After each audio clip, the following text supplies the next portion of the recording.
Coronel, cuando se produce la salida de los analistas del Servicio de Inteligencia Nacional, ¿usted tomó esa decisión en forma personal o digamos que tuvo el asentimiento de sus superiores?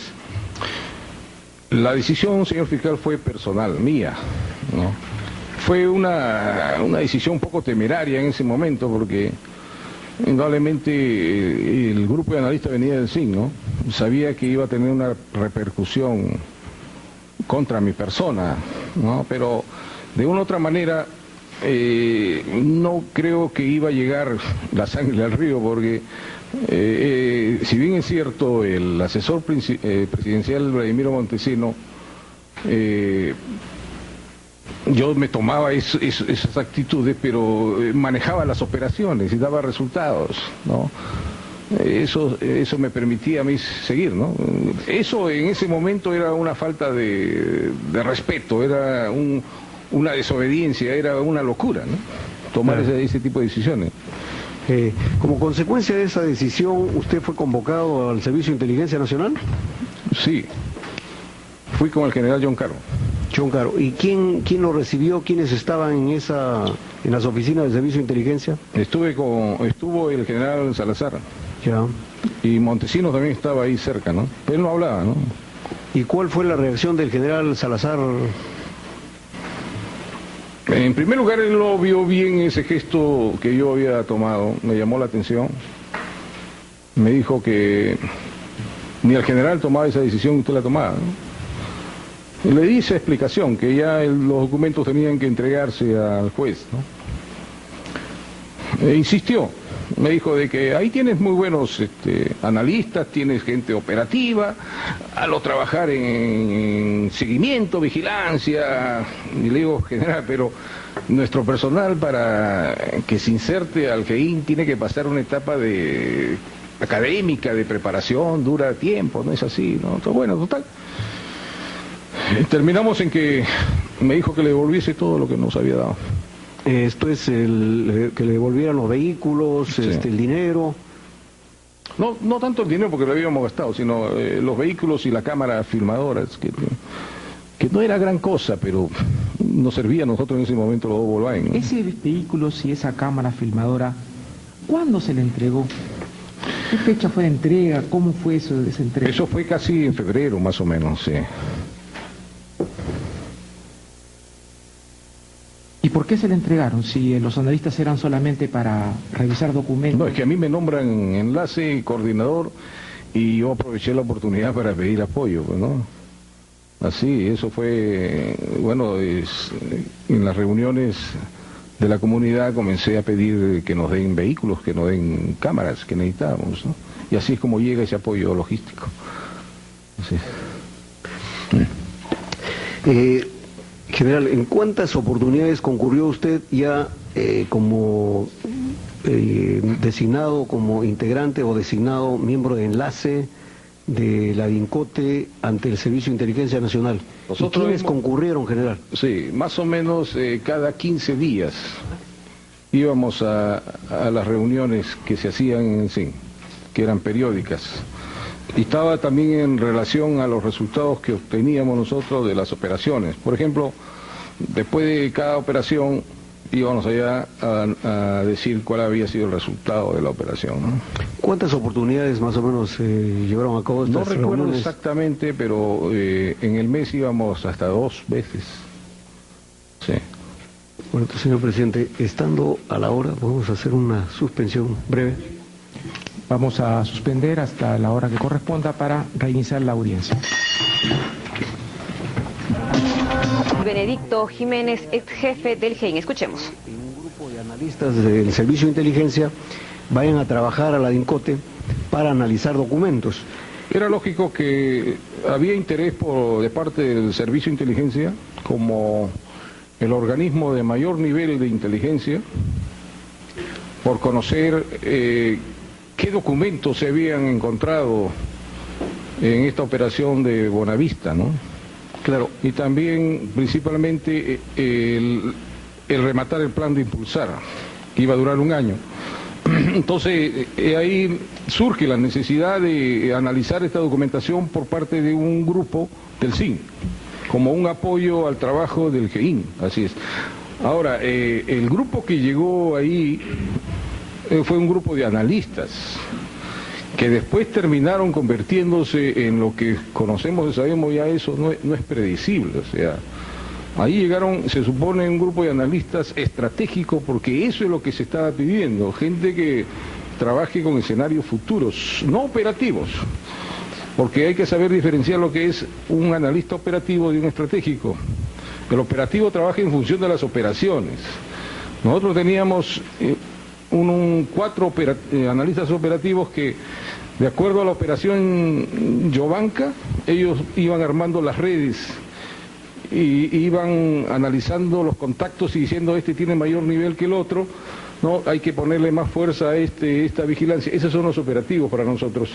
Los analistas estratégicos que necesitábamos era que trabajen con los escenarios futuros y nos digan qué puede pasar de aquí 1, 2 o 3 años, 4 años o 5 años, para que a nivel de ADELSIN, como el ente de mayor nivel que trabaja con la inteligencia estratégica, pueda servir al gobierno.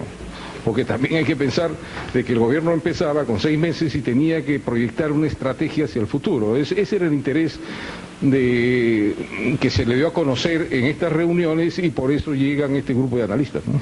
Claro, pero se les comunicó allí que este trabajo iba a ser coordinado, concertado con integrantes del GEIN. No, porque nosotros no íbamos a trabajar en forma conjunta con ellos, primero porque estábamos abocados a una operación y toda mi gente estaba el 100% abocado a eso, ¿no? Ellos iban a trabajar en forma independiente, autónoma, iban a hacer su trabajo de análisis el tiempo que le demandaba el análisis, ¿no? Y terminaron y se fueron. ¿Les explicaron cuál era el objetivo de su trabajo? Porque si hubiese sido un trabajo coordinado, eso sí tenía una explicación, ¿no? Para la labor que ustedes desarrollaron tan eficientemente, y como veremos más adelante, pero usted también ha manifestado que se convirtieron en lo que ya conocemos. ¿A qué se refiere eso, coronel?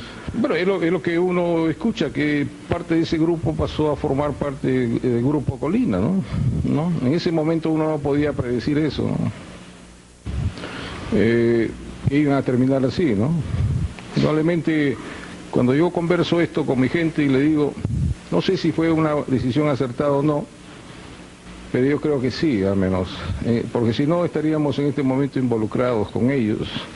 Nosotros no trabajamos así, teníamos ciertos principios, y le puedo decir uno de los principios que manejábamos era vencer sin luchar, y esa frase estaba ahí entrando nomás en el umbral de mi jefatura. Vencer sin luchar, ¿qué era? Una frase de Sun Tzu que decía, al enemigo hay que doblegarlo sin combatir. O sea, como decía Sun Tzu, decía, tirar abajo sus muros sin batallar. Utilizar la inteligencia, la habilidad y la astucia, y capturarlo vivo, decía, porque muerto no sirve. Esa es palabra de Sun Tzu, 400 años antes de Cristo, ¿no? Y así estaban formadas el personal del GEIN, ¿no? Entonces, nosotros no sabíamos en qué iban a transformarse este grupo, pero personalmente, ahora después de años, yo considero que fue una decisión acertada en ese momento. Personalmente, pienso yo. Pero como le digo, ellos iban a trabajar en forma reservada, iban a hacer análisis estratégicos en función de escenarios futuros que le iban a servir al servicio de inteligencia. Nosotros necesitábamos más información de tipo operativa, ¿no? Que es lo que manejábamos en ese momento. Y ese tipo de información podía servirnos, pero no era prioritario en ese momento para el GEIN, ¿no? Claro. Según su experiencia, coronel, en el año 91, ¿qué tipo de información tenía el Servicio de Inteligencia Nacional en cuanto al tema de la subversión? Muy poca información, ¿no? En cuestión de documentos actuales de Sendero, porque la información más privilegiada la teníamos nosotros, la de INCOTE. Y la operación, estos documentos salían de las operaciones que habíamos incautado en estas casas principales: Monterrico, Ricardo Flores, ¿no? Y Buenavista. De ahí salió la información más rica en contenido, hablemos así, ¿no? Pero era información de eventos, secciones plenarias, eran informes, ¿no? Por ejemplo, si yo le hablo de uno de ellos, porque la documentación de Sendero tiene una ficha histórica, las bases de discusión, ¿no? Que este informe se hizo en enero del año 88. Antes de entrar a la primera sección del Congreso, este documento lo hizo la Dirección Central, o sea, Guzmán, Eleni Parraguirre y Feliciano, para que se debata y se discuta para el Congreso. ¿Y qué cosas iba a debatir y discutir? La base ideológica y política, si aceptaban o no el pensamiento Gonzalo, porque a partir del Congreso se habla del pensamiento Gonzalo. Antes de eso se hablaba del pensamiento guía del presidente Gonzalo a partir del 83 al 88. Y antes de eso se hablaba del pensamiento guía del camarada Gonzalo. O sea, cada documento de Sendero tiene una etapa histórica y es bueno conocer, porque si se hace un manual, uno tiene, si está hablando del pensamiento Gonzalo, eso tiene relación con el primer Congreso. Entonces, este documento va a ser discusión.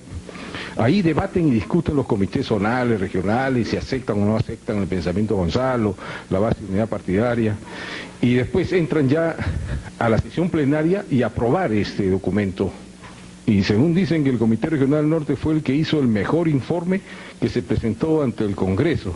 Entonces, esta base de discusión estaba ahí dentro de los documentos incautados. Para un analista estratégico le puede servir como parte histórica para conocer qué dijo el Comité Regional del Norte, qué dijo el Comité Zonal del Sur, ¿no? Y qué cosa es el pensamiento Gonzalo, ¿no? Y de cuándo empieza el pensamiento Gonzalo. Esta información para un analista operativo también es importante, porque a veces uno encontraba a un miembro de Sendero con una cuartilla chiquitita donde tomaban nota de una escuela y uno decía, y ahí hablaban PG, ¿no? Pensamiento Gonzalo. Y uno le decía, ¿y tú desde cuándo estás en Sendero? Bueno, yo tengo escasamente un mes, recién me han captado para una escuela, pero está hablando de un documento que es del año 82, o sea, de acuerdo a eso uno saca su nivel ya. Entonces el analista operativo sabe identificar y leer un documento, que no es tarea del analista estratégico, ¿no? Es importante esta diferencia.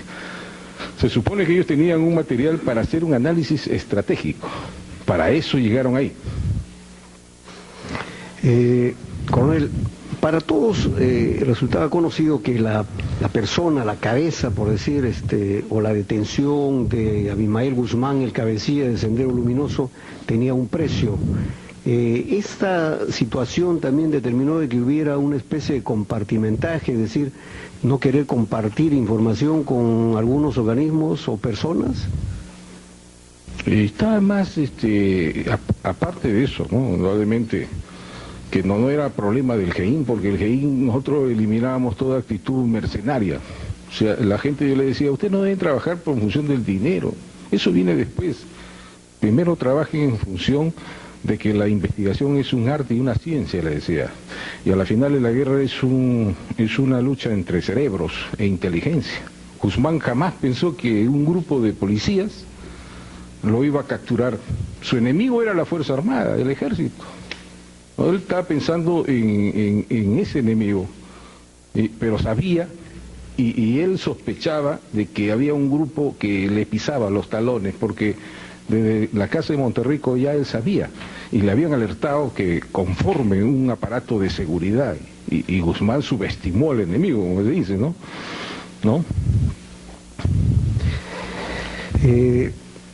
Coronel, se podría decir que en el año 1992, cuando se produce la captura de Abimael Guzmán, se había producido ya el descabezamiento prácticamente del aparato central de Sendero Luminoso, y también habían sido detenidos importantes cuadros del MRTA, al punto que ya prácticamente se podía decir que las acciones terroristas de estos grupos estaban bastante disminuidas, ¿no? O aisladas, si se quiere. Dígame, ¿de qué manera el Servicio de Inteligencia Nacional contribuyó a este tipo de... Sí. Bueno, sí, el Servicio de Inteligencia Nacional contribuyó en las actividades de la DINCOTE, exitosas actividades de la DINCOTE, a la captura de los mandos senderistas y del MRTA? Señor fiscal, yo le dije hace un momento que nuestra metodología de trabajo era diferente de cualquier otro grupo de inteligencia. Nosotros buscábamos siempre la sorpresa y la oportunidad, ¿no? Tal es así que nuestras operaciones no tenían lugar día y hora, o sea, tampoco no éramos tan precisos en decir que ya iba a caer Guzmán, ¿no? Y eso es bueno decirlo porque escuché un testigo que decía, una semana antes yo sabía que iba a caer Guzmán. No, ni uno mismo sabía. ¿Por qué? Porque nunca vimos a Guzmán. Seguimos la pista, el día 30 de agosto sale Marixa y bota un papel en la basura, ¿no? Un documento que fue clave, fue importante el 30 de agosto. Tenía yo 2 agentes como basureros ahí, y decía, reunión del BP sobre Tercero Romano Pleno del CC. Un documento sencillo, con manuscrito, con letra de la Elena Iparraguirre, porque ya nosotros teníamos esta información del año 91, también habíamos revisado la basura. Entonces, este documento se encuentra el 30 de agosto, pero nadie iba a decir que ahí estaba Guzmán, porque no controlábamos los movimientos de Marixa. Marixa era una mujer muy avispada, salía con el Jetta y tomaba sus precauciones y nosotros estamos por soltarla. Nunca lo vimos a Guzmán, un día creo que se pegó una sombra nada más. Con la basura seguimos y dijimos, bueno, ya se acerca 15 de septiembre y nuestras operaciones siempre buscaban fechas históricas. 15 de septiembre, vamos a golpear el 12. Y golpeamos el 12 y nos salió muy bien. Ahí está Guzmán y encontramos a Laura Zavala Padilla, ¿no? Que tampoco yo la pista se la había perdido de ella. O sea, lo cual quiere decir de que hay un componente ahí de azar y casualidad a veces que resulta muy bueno, pero que habíamos trabajado, sí, algunos detalles como esto de este documento que aparece el 30 de agosto, señor fiscal, ¿sí? Pero ¿el Servicio de Inteligencia Nacional les dio algún aporte, alguna directiva para lograr este éxito? En nuestras operaciones, no. Porque la misma metodología no lo permitía. O sea, nosotros estábamos avanzados ya en mucha información privilegiada que teníamos desde el año 90 y seguimos siempre las pistas de las operaciones. Caía, por ejemplo, la casa de Monterrico y nos embarcábamos a otra operación, Hipócrates, y así seguíamos con otra operación, ¿no? Tal es así que cuando sucede esto de la matanza de Barrios Altos, a fines del 91 creo, ¿no? Era noviembre, me acuerdo bien. El GEIN estaba detrás del aparato de defensa, ¿no? Y estábamos llegando ya a capturar a la célula de dirección. Por eso cuando yo digo que del análisis de la documentación de Buenavista, llegamos a los refugios y ahí se hizo vigilancia y llegamos a la casona de Guanta. Que es increíble porque los dirigentes de Sendero no vivían ahí, pues, ¿no? Milton Douglas Silva Dávalo, que manejaba el aparato de defensa, era un estudiante de Derecho en los últimos años que vivía en un cuarto en Surquillo y se había desligado completamente la familia. Él vivía, como ellos lo conocen, clandestino, ¿no? Y era difícil ubicarlo él, ¿no? Tal es así que, para nuestro conocimiento, esa matanza fue inútil, porque los senderistas entre ellos mismos no se van a conocer, pues, ¿no? Ellos cuando hacen un destacamento, hacen un atentado, ese día ellos se conocen por seudónimo, hacen su atentado y después cada quien se va a vivir en forma clandestina, ni ellos mismos saben cómo se llaman. Entonces no puede darse que estos refugios senderistas, ¿no?, como Barrios Altos, donde estén viviendo y todo el mundo se conoce. O sea, este tipo de acciones son excesos, son barbaries, que son la antítesis de lo que es inteligencia. Nosotros en ese mismo mes Capturamos a todo el Departamento de Defensa con Milton Silva Dávalos, que era el mando político del Departamento de Defensa, y lo capturamos vivo y lo entregamos a la justicia. Y a las finales ellos pasaron un periodo de 15 días detenidos y cuando se iban nos agradecían. Los habíamos atendido bien, tenían sus abogados, la Cruz Roja, sus familiares, todos los iban a visitar y se quedaban sorprendidos y decían, pero ¿cómo ha cambiado la policía? ¿Cómo ha cambiado Dicote? Decía. Efectivamente, le demostramos que no es necesario llegar a extremos para vencer al enemigo, partiendo de un principio de Sun Tzu que dice, no todo es eliminación, no todo es eliminación, también hay cuestiones morales e intelectuales, decía. ¿Qué cosa va a entender? Que en una lucha hay cuestiones morales e intelectuales. Hay que respetar la vida y los derechos humanos del enemigo y entregarlo vivo, ¿no? Esa es la gran diferencia, ¿no? Eso lo cual quiero decir de que estas acciones, Barrios Altos,